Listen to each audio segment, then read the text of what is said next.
ಸ್ಪಾಕ್ಸ್ ಅಲ್ಲಿ ಬಗ್ಗೆ ಭಾರಿ ಐತಿ. ಸ್ಪಾಕ್ಸ್ ಅಲ್ಲಿ ನೋಡಿದ್ರೆ ಒಂದ್ಸರಿ ವಿಡಿಯೋ ನೋಡಿದ್ರೆ ಅಂದ್ರೆ ಶಾಮಿನ ತಂದ್ಕೊಂತ ಇದು ಏನು ಮಾಡ್ತಿದೆ, ನಮ್ಮ ಆರೋಗ್ಯವನ್ನ ಇದು ಹೀಗೆ ಕಾಪಾಡಬಹುದು ಅನ್ನೋದನ್ನ ವಿಚಾರ ಮಾಡೋದಾದ್ರೆ, ಅಗಸೆ ಬೀಜ ಮನುಷ್ಯನ ಆರೋಗ್ಯಕ್ಕೆ ಒಳ್ಳೆಯ ಅಂಶವನ್ನ ನೀಡ್ತಿದೆ ಅನ್ನೋದು ನಮಗೆ ಸಾಮಾನ್ಯವಾಗಿ ಗೊತ್ತಿರುವಂತಹ ವಿಚಾರ. ಯಾರೇ ಆದರೂ ಇದನ್ನು ಹೆಚ್ಚಿನ ಪ್ರಮಾಣದಲ್ಲಿ ಬಳಸ್ತಾ ಇದ್ದಾರೆ ಅಂತಂದರೆ, ಇವತ್ತು ಡಾಕ್ಟರ್ ಸಲಹೆ ಮೇರೆಗೆ ಬಿ ಪಿ ಬರುವಂತಹ ಚಾನ್ಸ್ ಇದೆ ಅಂದಾಗ ಅಗಸೆ ಬೀಜವನ್ನು ಹೆಚ್ಚಾಗಿ ಬಳಸಿ ಅಂತೇಳಿ ಡಾಕ್ಟರ್ ಕೂಡ ಸಲಹೆ ಕೊಡ್ತಾರೆ. ಆವಾಗ ಅಗಸೆ ಬೀಜವನ್ನು ಬಳಸಲಿಕ್ಕೆ ಕೂಡ ಪ್ರಾರಂಭ ಮಾಡ್ತಾರೆ. ಆದರೆ ಹಿಂದೆಲ್ಲ ಅಂದರೆ ಹೆಚ್ಚಾಗಿ ಉತ್ತರ ಕರ್ನಾಟಕ ಭಾಗದಲ್ಲಿ ಈ ಅಗಸೆ ಬೀಜವನ್ನು ಹೆಚ್ಚಿನ ಪ್ರಮಾಣದಲ್ಲಿ ಬಳಸ್ತಾ ಇದ್ರು. ರೈತರು ಈ ಅಗಸೆ ಬೀಜವನ್ನು ಹೊಲದ ದಂಡೆಗಳಲ್ಲಿ, ಅಂದರೆ ಯಾವುದೇ ಕಲ್ಟಿವೇಷನ್ ಇಲ್ಲದೆ, ಯಾವುದೇ ರಸಗೊಬ್ಬರವನ್ನು ಅಥವಾ ಗೊಬ್ಬರಗಳನ್ನು ನೀಡದೆ ಇದನ್ನು ದಂಡೆಗಳಲ್ಲಿ ಬಿತ್ತನೆ ಮಾಡ್ತಾಯಿದ್ರು. ನ್ಯಾಚುರಲ್ ಆಗಿ ಬೆಳೆದು ಬರ್ತಾಯಿತ್ತು. ಅಗಸೆ ಬೀಜವನ್ನು ಪ್ರತಿನಿತ್ಯ ಬಳಸ್ತಾಯಿದ್ರು. ಆದರೆ ಈಗ ನಮ್ಮ ಲೈಫ್ ಸ್ಟೈಲ್, ನಮ್ಮ ಆಹಾರ ಶೈಲಿ ಚೇಂಜ್ ಆಗಿರೋದ್ರಿಂದ ಅಗಸೆ ಬೀಜವನ್ನು ಪ್ರತಿನಿತ್ಯ ಬಳಸೋರು ಬಹಳ ಕಡಿಮೆ ಆಗಿದ್ದಾರೆ. ಆದರೆ ಇದರಿಂದ ಸಮಸ್ಯೆ ಏನು ಬರ್ತಾ ಇದೆ ಅಥವಾ ಪ್ರತಿನಿತ್ಯ ಬಳಸೋದ್ರಿಂದ ಏನು ಪ್ರಯೋಜನ ಆಗ್ತಾ ಇದೆ ಅಂತ ನಾವು ನೋಡೋದಾದರೆ, ಅಗಸೆ ಬೀಜದಲ್ಲಿ ಇವತ್ತೇ ಡಾಕ್ಟ್ರೇ ಸಲಹೆ ಕೊಡ್ತಾರೆ ಅಂತೇಳಿ ನಾವು ಮಾತಾಡಿದ್ವಿ. ಅಂದರೆ ಇದು ಬಿ ಪಿಯನ್ನು ನಾರ್ಮಲೈಸ್ ಮಾಡಲಿಕ್ಕೆ ಹೆಲ್ಪ್ ಮಾಡ್ತಿದೆ. ಇದರಲ್ಲಿರುವಂತಹ ಅಂಶಗಳು, ಅಂದರೆ ಇದರಲ್ಲಿರುವಂತಹ ಪೋಷಕಾಂಶ ಅಂಥದ್ದಿದೆ ಅನ್ನೋದು ಗೊತ್ತಾಯಿತು. ಅಂದರೆ ಬಿ ಪಿಯನ್ನು ನಾರ್ಮಲ್ ಆಗಿ ಮಾಡಬೇಕು ಅಂತಂದರೆ ರಕ್ತ ಸಂಚಾರ ಸರಳ ಆಗಬೇಕು ಅನ್ನೋದು ನಮಗೆ ಗೊತ್ತಾಯಿತು. ಹಾಗಾದರೆ ರಕ್ತ ಸಂಚಾರ ಸರಳ ಆಗಲಿಕ್ಕೆ ಇದಕ್ಕೆ ಹೆಲ್ಪ್ ಮಾಡುವಂತಹ ಕಂಟೆಂಟ್ಸ್ ಏನಿದೆ ನೋಡೋದಾದರೆ, ಇದರಲ್ಲಿ HDL ಉತ್ತಮವಾಗಿ ಇತ್ತು ಅಂತಂದರೆ ಮನುಷ್ಯನಲ್ಲಿ ರಕ್ತ ಸಂಚಾರ ಸರಳ ಆಗಲಿಕ್ಕೆ ಹೆಲ್ಪ್ ಆಗುತ್ತೆ. LDL ಅಂದರೆ ಬ್ಯಾಡ್ ಫ್ಯಾಟ್ಸ್ ಜಾಸ್ತಿ ಆಯಿತು ಅಂದರೆ ಮನುಷ್ಯನಲ್ಲಿ ರಕ್ತ ಸಂಚಾರಕ್ಕೆ ಪ್ರಾಬ್ಲಮ್ ಆಗ್ತಿದೆ. ಹಾಗಾದರೆ ಇದರಲ್ಲಿ ಗುಡ್ ಫ್ಯಾಟ್ಸ್ ಅಂದರೆ ಒಮೆಗಾ 3 ಮತ್ತು ಒಮೆಗಾ 6 ಮತ್ತು ಒಮೆಗಾ 9 ಕೂಡ ಇದರಲ್ಲಿ ಇರೋದರಿಂದ, ಒಮೆಗಾ 3 ಒಮೆಗಾ 6 ಇದು ಏನಿದೆಯಲ್ಲ, ಇದನ್ನು ಗುಡ್ ಫ್ಯಾಟಿ ಆ್ಯಸಿಡ್ಸ್ ಅಂತ ಹೇಳಿ ಕರೆಯಲಾಗಿದೆ. ಅಂದರೆ ಇದನ್ನು ಆಲ್ಫಾ ಲೆನೋಲೆನಿಕ್ ಆ್ಯಸಿಡ್ ALA ಅಂತ ಕೂಡ ಕರೆಯಲಾಗಿದೆ. ಇದು ಮನುಷ್ಯನ ಆರೋಗ್ಯಕ್ಕೆ ವೆರಿ ಹೆಲ್ಪ್ಫುಲ್. ಇದು ನಮ್ಮ ಹಾರ್ಟನ್ನು ಹೆಲ್ದಿಯಾಗಿಡಲಿಕ್ಕೆ, ನಮ್ಮ ಹೃದಯವನ್ನು ರಕ್ಷಣಾತ್ಮಕವಾಗಿ ಇಟ್ಕೊಳ್ಳಿಕ್ಕೆ ಇದು ಹೆಲ್ಪ್ ಮಾಡ್ತಿದೆ. ಹಾಗಾದರೆ ಇದರಲ್ಲಿ ಇನ್ನೂ ಒಂದು ಅಂಶ, ಇದರಲ್ಲಿ ವಿಟಮಿನ್ ಇ ಕೂಡ ಹೇರಳವಾಗಿರುತ್ತೆ. ಈ ವಿಟಮಿನ್ ಇಯನ್ನು ಮಾಸ್ಟರ್ ಆಫ್ ವಿಟಮಿನ್ಸ್ ಅಂತೂ ಕೂಡ ಕರೆಯಲಾಗಿದೆ. ಅಂದರೆ ಇದು ಹೇರಳವಾಗಿ ನಮ್ಮ ದೇಹಕ್ಕೆ ಪ್ರತಿನಿತ್ಯ ಕೂಡ ಬೇಕಾದಂತಹ ವಿಟಮಿನ್ ಕೂಡ ಇದರಲ್ಲಿ ಇರೋದ್ರಿಂದ ಇದು ನಮ್ಮ ಚರ್ಮಕ್ಕೆ ಕೂಡ ಹೆಲ್ಪ್ ಮಾಡ್ತಿದೆ. ಜೊತೆಗೆ ಕೂದಲಿನ ಬೆಳವಣಿಗೆ ಕೂಡ ಹೆಲ್ಪ್ ಮಾಡ್ತಿದೆ. ಐಸೈಟ್ಸನ್ನು ಕೂಡ ಇಂಪ್ರೂವ್ ಮಾಡಲಿಕ್ಕೂ ಕೂಡ ಇದು ಹೆಲ್ಪ್ ಆಗ್ತಿದೆ. ಹಾಗಾದರೆ ಈ ಒಂದು HDL ಲೆವೆಲ್ ಹೈ ಇರೋದ್ರಿಂದ ಇದು ಆ್ಯಂಟಿ ಆಕ್ಸಿಡೆಂಟ್ ಆಗಿ ಪವರ್ಫುಲ್ ಆಗಿ ನಮಗೆ ಕೆಲಸವನ್ನು ಮಾಡ್ತಿದೆ ನಮ್ಮ ದೇಹದಲ್ಲಿ. ಮೇಂಟೈನಿಂಗ್ ಇಂಟೆಗ್ರಿಟಿ ಅಂದರೆ ಸಮಗ್ರತೆಯನ್ನು, ಭದ್ರತೆಯನ್ನು, ದೃಢತೆಯನ್ನು ನಮ್ಮ ಆರೋಗ್ಯಕ್ಕೆ ಕೊಡಲಿಕ್ಕೆ ಕೂಡ ಇದು ಹೆಲ್ಪ್ ಮಾಡುವಂತಹ ಒಂದು ಪ್ರಾಡಕ್ಟ್ ಈ ಅಗಸೆ ಬೀಜ ಆಗಿದೆ. ಅಂದಾಗ ಪ್ರತಿನಿತ್ಯ ನಾವು ಆಹಾರದಲ್ಲಿ ಇದನ್ನು ಬಳಸಲೇಬೇಕು ಅನ್ನೋದು ನಮಗೆ ಈಗ ಅರ್ಥ ಆಯಿತು. ಹಾಗಾದರೆ ಈ ಫ್ಲ್ಯಾಕ್ಸ್ ಸೀಡ್ ಆಯಿಲ್ ನಮ್ಮ ದೇಹದಲ್ಲಿ ಬ್ಯಾಡ್ ಕೊಲೆಸ್ಟ್ರಾಲ್ ಅಂದರೆ LDL ಅನ್ನು ರೆಡ್ಯೂಸ್ ಮಾಡಿ ಗುಡ್ ಕೊಲೆಸ್ಟ್ರಾಲ್ ಮಟ್ಟವನ್ನು ಹೆಚ್ಚಿಗೆ ಮಾಡಲಿಕ್ಕೆ ಹೆಲ್ಪ್ ಮಾಡ್ತಿದೆ ಅಂದಾಗ ಇದು ನಮ್ಮಲ್ಲಿ ಬ್ಲಡ್ ಪ್ರೆಷರನ್ನು ಮ್ಯಾನೇಜ್ ಮಾಡಲಿಕ್ಕೆ ಹೆಲ್ಪ್ ಮಾಡ್ತಿದೆ. ಜೊತೆಗೆ ನಮ್ಮ ಹೃದಯವನ್ನು ಕಾಪಾಡುವಂತಹ ಕೆಲಸ ಮಾಡ್ತಿದೆ ಹೇಳಿ ನಮಗೆ ಈಗ ಗೊತ್ತಾಯಿತು. ಆದರೆ ಈ ಅಗಸೆ ಬೀಜವನ್ನು ನ್ಯಾಚುರಲ್ ಆಗಿ ಬೆಳೀತಾ ಇರೋದು ಒಂದಾದರೆ, ನಾವು ಇವತ್ತು ಪ್ರತಿನಿತ್ಯ ಆಹಾರದಲ್ಲಿ ಬಳಸ್ತಾ ಇಲ್ಲ ಅನ್ನುವಂಥದ್ದು ನಮ್ಮ ಆರೋಗ್ಯ ಸಮಸ್ಯೆಗೆ ಕಾರಣ ಆಗಿದೆ.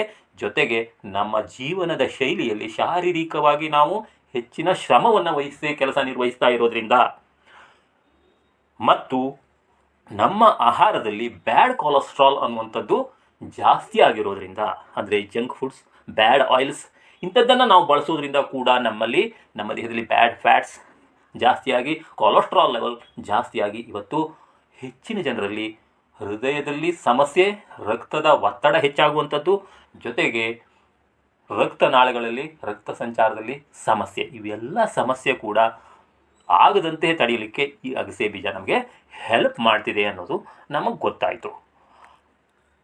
ಮನುಷ್ಯನ ಆರೋಗ್ಯ ಚೆನ್ನಾಗಿರಬೇಕು ಅಂದರೆ ಮನುಷ್ಯನ ಅಂಗಾಂಗಗಳು ಚೆನ್ನಾಗಿ ಕಾರ್ಯನಿರ್ವಹಿಸ್ತಾ ಇರಬೇಕು.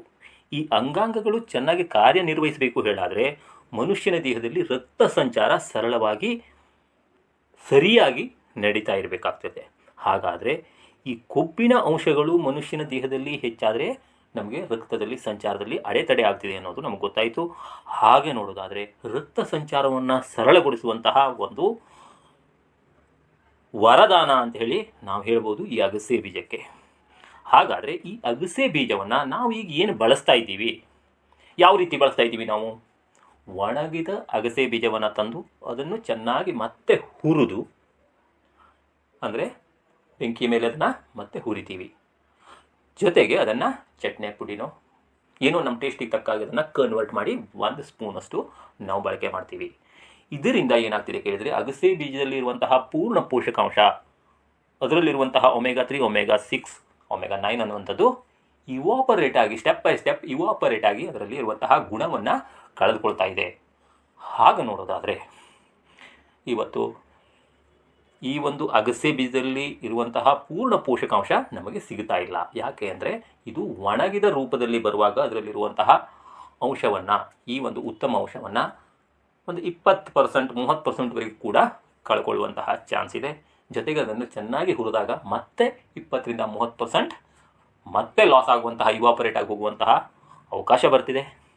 ಹಾಗೆ ನಾವು ಬಳಸಿದಾಗ 1 ಸ್ಪೂನ್ ಅಥವಾ 2 ಸ್ಪೂನ್ ಚಟ್ನಿ ಪುಡಿ ರೂಪದಲ್ಲಿ ಬೇರೆ ಬೇರೆ ಪ್ರಾಡಕ್ಟ್ ಅದರಲ್ಲಿ ಆ್ಯಡ್ ಆಗ್ತಿದೆ. ಆವಾಗ ನಾವು ಅಗಸೆ ಬೀಜ ಬಳಸ್ತಾ ಇದ್ದೀವಿ ಅನ್ನೋದಷ್ಟೇ ಆಗ್ತಿದೆ ಬಿಟ್ಟರೆ ಪೂರ್ಣ ಪ್ರಮಾಣದ ಅದರ ಶಕ್ತಿ ನಮಗೆ ಸಿಗಲಿಕ್ಕೆ ಅವಕಾಶ ಇಲ್ಲ. ಹಾಗೆ ನೋಡೋದಾದರೆ ಇವತ್ತು ಯಾರಿಗಾದರೂ ಒಬ್ಬರಿಗೆ ರಕ್ತ ಸಂಚಾರದಲ್ಲಿ ಪ್ರಾಬ್ಲಮ್ ಆಗಿದೆ, ಬ್ಯಾಡ್ ಕೊಲೆಸ್ಟ್ರಾಲ್ ಹೆಚ್ಚಿಗೆ ಪ್ರಮಾಣದಲ್ಲಿ ಆಗಿದೆ ಹೇಳಾದರೆ ಅವರು ಹೆಚ್ಚಿಗೆ ಪ್ರಮಾಣದ ಅಗಸೆ ಬೀಜವನ್ನು ಬಳಸಿದರೆ ನಮ್ಮ ಮೆಟಾಬಾಲಿಸಮ್ ಸಿಸ್ಟಮ್ ಇವತ್ತು ಅಷ್ಟು ಸ್ಟ್ರೆಂತ್ಫುಲ್ಲಾಗಿ ಇಲ್ಲ, ಅದನ್ನು ಜೀರ್ಣಿಸುವ ಶಕ್ತಿ ಕೂಡ ನಮ್ಮ ಅಂಗಾಂಗಗಳಲ್ಲಿ ಉಳಿದಿಲ್ಲ. ಅದಕ್ಕೋಸ್ಕರ ಲೂಸ್ ಮೋಷನ್ ಅನ್ನುವಂತಹ ಪ್ರಾಬ್ಲಮ್ಗೆ ಜನ ಹೋಗೋ ಚಾನ್ಸ್ ಜಾಸ್ತಿ ಇದೆ.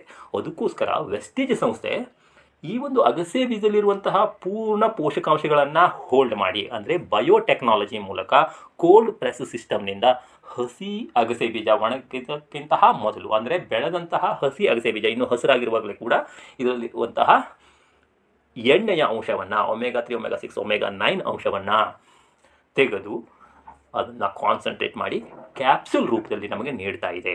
ಅಂದರೆ ಈ ಅಗಸೆ ಬೀಜದಲ್ಲಿ ಇರುವಂತಹ 100% ಪವರ್ನ ನಮ್ಮ ದೇಹಕ್ಕೆ ನ್ಯಾಚುರಲ್ ಆಗಿ ನೀಡಲಿಕ್ಕೆ ವೆಸ್ಟೀಜ್ ಸಂಸ್ಥೆ ಮುಂದೆ ಬಂದಿದೆ ಅಂತೇಳಿ ಹೇಳೋದಕ್ಕೆ ಇಷ್ಟಪಡ್ತೀನಿ. ವೆಸ್ಟೀಜ್ನಲ್ಲಿ ಫ್ಲ್ಯಾಕ್ಸ್ ಆಯಿಲ್ ಕ್ಯಾಪ್ಸೂಲ್ ಅಂತ ಹೇಳಿ ಸಿಗ್ತಾ ಇದೆ. ಇದು 500 mg ಕ್ಯಾಪ್ಸೂಲ್ ಆಗಿದೆ. ಇದನ್ನು ಪ್ರತಿನಿತ್ಯ ನಾವು ಊಟದ ನಂತರ 3 ಟೈಮ್ಸ್ ಕೂಡ ಬಳಸ್ಬೋದು.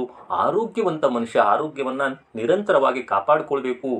ನನ್ನ ಹೃದಯಕ್ಕೆ ಮುಂದೆ ಸಮಸ್ಯೆ ಬರಬಾರ್ದು, ನನ್ನ ರಕ್ತ ಸಂಚಾರದಲ್ಲಿ ಅಡೆತಡೆ ಬರಬಾರ್ದು ಅಂತಂದರೆ ಆರೋಗ್ಯವಾಗಿರೋ ಕೂಡ ಮನುಷ್ಯ ಕೂಡ 1 ಕ್ಯಾಪ್ಸೂಲನ್ನು ಬಳಕೆ ಮಾಡ್ಬೋದು.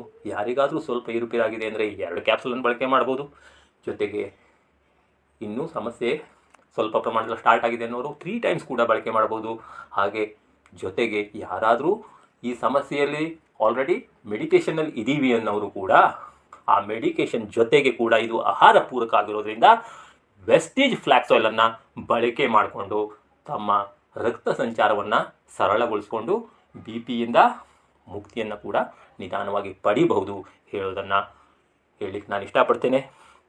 ಜೊತೆಗೆ ಇದು ಏನೇನೆಲ್ಲ ಬೆನಿಫಿಟ್ ಕೊಡ್ತಾ ಇದೆ, ವೆಸ್ಟೀಜ್ ಫ್ಲ್ಯಾಕ್ಸ್ ಆಯಿಲ್ನಿಂದ ಏನೇನೆಲ್ಲ ಬೆನಿಫಿಟ್ ಆಗ್ತಿದೆ ನೋಡೋದಾದರೆ, this is protects hour heart, improves our blood circulation, helps in blood pressure control, ಜೊತೆಗೆ helps in joint pains, improves our eyesight and improves our IQ level, helps in digestion system, helps women in white discharge problem also, it helps in weight management and fat burn, and also it removes bad cholesterol in our body. Totally ಇದು ಸ್ಕಿನ್ಗೆ ಕೂಡ help ಮಾಡೋದ್ರ ಜೊತೆಗೆ ಹೇರ್ಗೆ ಕೂಡ help ಮಾಡ್ತಿದೆ. ಇಷ್ಟೊಂದು ನಮ್ಮ ಆರೋಗ್ಯವನ್ನು ಕಾಪಾಡಿಕೊಳ್ಳಿಕ್ಕೆ help ಮಾಡುವಂತಹ ಈ ಅಗಸೆ ಬೀಜವನ್ನು ಹಾಗೂ ಈ ಪೂರ್ಣ ಅಗಸೆ ಬೀಜದ ಸತ್ವವನ್ನು, ಪೂರ್ಣ ಪ್ರಮಾಣದ ಪೋಷಕಾಂಶವನ್ನು ನೀಡುವಂತಹ ವೆಸ್ಟೀಜ್ ಫ್ಲ್ಯಾಕ್ಸ್ ಆಯಿಲ್ನ ಪ್ರಯೋಜನ ನಮಗೆ ಹೇಗೆ ಸಿಗ್ತಾ ಇದೆ, ಬ್ಯಾಡ್ ಕೊಲೆಸ್ಟ್ರಾಲ್ನ ಇದು ಹೇಗೆ ನಮ್ಮ ದೇಹದಿಂದ ರಿಮೂವ್ ಮಾಡಲಿಕ್ಕೆ ಸಾಧ್ಯ ಇದೆ ಅನ್ನೋದನ್ನು ನಾವು ಒಂದು ಡೆಮೋ ಮೂಲಕ ಕೂಡ ಈಗ ನೋಡೋಣ. ನಮ್ಮ ದೇಹಕ್ಕೆ ಬೇಕಾದಂತಹ ಫ್ಯಾಟ್ ಅಥವಾ ಕೊಬ್ಬಿನಂಶ ಎಣ್ಣೆಯಿಂದ ಮಾತ್ರ ನಮಗೆ ಹೆಚ್ಚಾಗಿ ಲಭ್ಯ ಆಗ್ತಿದೆ. ಹಾಗಾದರೆ ನಾವು ಬಳಸತಕ್ಕಂತಹ ಕಳಪೆ ದರ್ಜೆಯ ಎಣ್ಣೆ ಅಥವಾ ಶುದ್ಧತೆ ಇಲ್ಲದ ಎಣ್ಣೆಯಿಂದ ಈ ಒಂದು ಪ್ರಾಬ್ಲಮ್ ಅತಿ ಹೆಚ್ಚಾಗ್ತಿದೆ ಅನ್ನೋದನ್ನು ನಾವು ಮನಗೊಂಡ್ಕೊಂಡಾಯ್ತು. ಈಗ ಹಾಗೆ ನೋಡೋದಾದರೆ ನಮ್ಮ ರಕ್ತನಾಳಗಳಲ್ಲಿ ಹಾಗೆ ಹೃದಯದ ನಾಳಗಳಲ್ಲಿ ಈ ಒಂದು ಬ್ಯಾಡ್ ಕೊಲೆಸ್ಟ್ರಾಲ್ ಅನ್ನುವಂಥದ್ದು ಶೇಖರಣೆ ಆಗ್ತಿದೆ. ಇದರಿಂದ ನಮಗೆ ಪ್ರಾಬ್ಲಮ್ ಬರ್ತಿದೆ ಅನ್ನೋದು ನಮಗೆ ಗೊತ್ತಾಗಿದೆ. ಹಾಗಾದರೆ ನಾವೀಗ ಡೆಮೋ ಮಾಡಲಿಕ್ಕೆ ನರಗಳನ್ನು ತಗೊಳ್ಳಿಕ್ಕಂತೂ ಸಾಧ್ಯ ಇಲ್ಲ. ಅದಕ್ಕೋಸ್ಕರ ನಮ್ಮ ನರಗಳಲ್ಲಿ ಶೇಖರಣೆ ಆಗ್ತಾ ಇರುವಂತಹ ಕೆಟ್ಟ ಎಣ್ಣೆಯಿಂದ ನಮ್ಮ ದೇಹದಲ್ಲಿ ಸೇರ್ತಾ ಇರುವಂತಹ ಆ ಕೆಟ್ಟ ಕೊಬ್ಬಿನ ಅಂಶದ ಮೇಲೆ ಪ್ರಯೋಗ ಮಾಡೋಣ. ಇದು ನೋಡಿ, ವೆಸ್ಟೀಜ್ನ ಫ್ಲ್ಯಾಕ್ಸ್ ಆಯಿಲ್ ಕ್ಯಾಪ್ಸುಲ್ ಡಬ್ಬಿ. ಇದರಲ್ಲಿರುವಂತಹ ಒಂದು ಕ್ಯಾಪ್ಸುಲನ್ನು ತೆಗೆದುಕೊಳ್ಳೋಣ. ಇದೇನು ಹೇಳಿ ಕಾಣ್ತಾ ಇದೆಯಾ? ಎಸ್, ಇದು ಎಲ್ಲರಿಗೂ ಗೊತ್ತು, ಥರ್ಮಾಕೋಲ್ ಅಥವಾ ಬೆಂಡು ಅಂತೇಳಿ ಕೂಡ ಹೇಳ್ತೀವಿ. ಈ ಪ್ರಾಡಕ್ಟ್ ಯಾವುದರಿಂದ ತಯಾರಾಗ್ತಿದೆ ಅನ್ನೋದನ್ನು ನಾವು ವಿಚಾರ ಮಾಡಿದರೆ ಇದು ಪೆಟ್ರೋಲಿಯಂ ಎಂಡ್ ಪ್ರಾಡಕ್ಟ್ ಅಂತೇಳಿ ಕರೆಯಲಾಗಿದೆ. ಅಂದರೆ ಕ್ಯಾರೋಸಿನ್ನಿಂದ ಡೀಸೆಲ್, ಡೀಸೆಲ್ನಿಂದ ಪೆಟ್ರೋಲ್, ಪೆಟ್ರೋಲ್ನಿಂದ ಏರೋಪ್ಲೇನ್ ಅಥವಾ ಹೆಲಿಕಾಪ್ಟರ್ನಲ್ಲಿ ಬಳಸ್ತಕ್ಕಂತಹ ಹೈ ಕ್ವಾಲಿಟಿ ಪೆಟ್ರೋಲ್. ಈ ಒಂದು ಸಂದರ್ಭದಲ್ಲಿ ಅದರಲ್ಲಿರುವಂತಹ ಜಿಡ್ಡಿನಂಶವನ್ನು ಹೊರತೆಗೆದಾಗ ಎಣ್ಣೆಯಂತಹ ಜಿಡ್ಡಿನಂಶ ತೊಟ್ಟಿಗ್ತಿದೆ. ಇದು ನೋಡಲಿಕ್ಕೆ ಟ್ರಾನ್ಸ್ಪರೆಂಟ್ ಆಗಿರ್ತಿದೆ. ಜೊತೆಗೆ ಇದರದ್ದು ಯಾವುದೇ ಸ್ಮೆಲ್ ಕೂಡ ಇರಲ್ಲ. ಇದರ ಒಂದು ವಿಶೇಷ ಗುಣ ಅಂದರೆ ಯಾವುದ್ರ ಜೊತೆಗೂ ಬೇಕಾದರೂ ಹೊಂದಿಕೊಳ್ಳುವಂತಹ ಶಕ್ತಿ ಇದಕ್ಕಿದೆ, ಅಂದರೆ ಕಂಡು ಬರೋಲ್ಲ. ಇದನ್ನು ಇವತ್ತು ನಾವು ಬಳಸ್ತಕ್ಕಂತಹ ಎಣ್ಣೆಯಲ್ಲಿ ಸೇರ್ತಾ ಇದೆ ಅನ್ನುವಂಥದ್ದನ್ನು ಪ್ರಾಜ್ಞರು ಕೂಡ ಹೇಳ್ತಾ ಇದ್ದಾರೆ. ಸಾಕಷ್ಟು ಆರೋಗ್ಯದ ಬಗ್ಗೆ ಕಾಳಜಿ ಇದ್ದವರು ಸಾಕಷ್ಟು ಜನ ಇದ್ರ ಬಗ್ಗೆ ಹೇಳಿದ್ದಾರೆ ಕೂಡ, ಆದರೆ ಬಹಳಷ್ಟು ಜನರಿಗೆ ಇದ್ರ ಬಗ್ಗೆ ಅರ್ಥ ಕೂಡ ಆಗಿಲ್ಲ. ಹಾಗಾದರೆ ನಾವು ಬಳಸ್ತಕ್ಕಂತಹ ಎಣ್ಣೆ ಈಗ ಏನು ಮಾರ್ಕೆಟ್ನಲ್ಲಿ ಅವೈಲೇಬಲ್ ಆಗ್ತಾ ಇದೆ ಆ ರೇಟಿಗೆ ಕೊಡಬಹುದಾ? ಎಣ್ಣೆ ಕಾಳಿನಿಂದ ತೆಗೆದಂತಹ ಯಾವುದೇ ಎಣ್ಣೆಯನ್ನು ಕೂಡ ಈ ರೇಟ್ನಲ್ಲಿ ಕೊಡಲಿಕ್ಕಾಗೋದಿಲ್ಲ ಅಂದಾಗ ಎಲ್ಲ ಈ ಎಣ್ಣೆಯನ್ನು ಇಷ್ಟು ಕಡಿಮೆ ಕೊಡುವಂತಹ ಒಂದು ಸಿಸ್ಟಮ್ ಇದೆ ಅಂದರೆ ಅವ್ರು ಏನು ಮಾಡ್ತಾ ಇರಬಹುದು? ಇದನ್ನು ಕೂಡ ಯಾರೂ ವಿಚಾರ ಮಾಡ್ತಾ ಇಲ್ಲ. ಅದಕ್ಕೋಸ್ಕರ ನಾನು ಈಗ ನಿಮಗೆ ಪ್ರಸ್ತುತಪಡಿಸ್ತಾ ಇದ್ದೇನೆ. ಒಂದು ಶೇಂಗಾ ಅಂತಂದರೆ ಏನು ರೇಟ್ ಇದೆ ಇವತ್ತು? 120 140 ರೂಪಾಯಿ ಕಿಲೋ ಇದೆ. 3 ರಿಂದ 4 ಕಿಲೋ ಹಾಕಿದಾಗ 1 ಕಿಲೋ ಎಣ್ಣೆ ಸಿಗಬಹುದು. ಆದರೆ ಶೇಂಗಾ ಎಣ್ಣೆ ಅಂತೇಳಿ ಇವತ್ತು ನಮಗೆ ಯಾವ ರೇಟಿಗೆ ಸಿಗ್ತಾ ಇದೆ ನಿಮಗೆ ಗೊತ್ತಿದೆ. ವಿಚಾರ ಮಾಡಿ, ಪ್ರತಿಯೊಬ್ಬರು ಕೂಡ ವಿಚಾರ ಮಾಡ್ತಕ್ಕಂತಹ ವಿಚಾರ ಇದು. ಯಾಕಾಗಿ ನಮಗೆ ಸಂದಿನಲ್ಲಿ ನೋವು ಬರ್ತಾ ಇದೆ, ರಕ್ತ ಸಂಚಾರ ಸರಳ ಆಗ್ತಾ ಇಲ್ಲ, BP ಅನ್ನುವಂತಹ ಪ್ರಾಬ್ಲಮ್ ಹೆಚ್ಚೆಚ್ಚು ಕಾಣ್ತಾ ಇದೆ, ಜೊತೆಗೆ ಹೃದಯ ಸಮಸ್ಯೆಗಳು ಕೂಡ ಕಾಣ್ತಾ ಇದೆ.